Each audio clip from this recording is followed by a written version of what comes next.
అని వాళ్ళు వీళ్ళు ఎన్నెన్ని అన్న పసి పిల్లవాడు నవ్వాడు.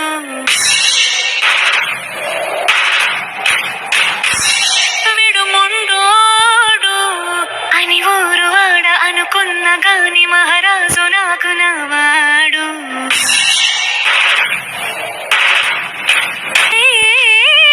మనసులో విన్న రాయిలా ఉన్నవాడిలోన దేవుడెవరికి తెలుసును నాకన్నా. సూసేకి అగ్గిరవ్వ మాదిరే ఉంటాడు.